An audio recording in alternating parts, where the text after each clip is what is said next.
सर्दियों की एक यख बस्ता रात थी। बर्फ़ के गहरे सफ़ेद पर्दे में लपटी हुई वादी मुकम्मल खामोश थी, मगर इस खामोशी में एक अजीब सा खौफ छिपा हुआ था। यहाँ का हर शिकारी, हर चरवाहा और हर मुसाफिर जानता था कि इस जंगल में एक पुरस्कार हर्न रहता है।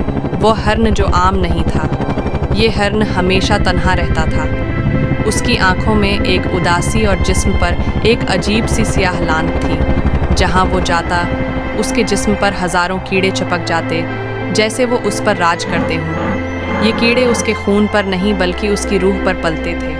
कहते हैं कि ये हिरन कभी एक आम बारहसिंगा था, मगर एक बददाग की वजह से वो इस हाल को पहुंचा। एक दिन एक नौजवान शिकारी, जिसका नाम कामरान था, इस हिरन का पीछा करने निकला।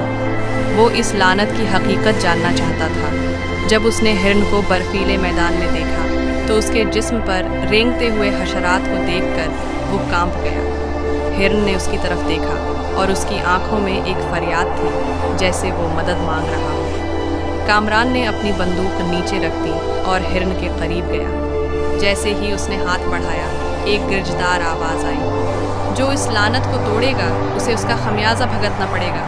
मगर कामरान डरा नहीं। उसने अपनी जेब से मुक़द्दस पानी निकाला और हिरन पर छिड़क दिया। अचानक एक चीख सुनाई दी, कीड़े एक एक करके गिरने लगे और हिरन की खाल चमकने लगी। वो दोबारा एक आम हिरन बन चुका था, मगर कामरान वो खुद बर्फ़ में गिर पड़ा।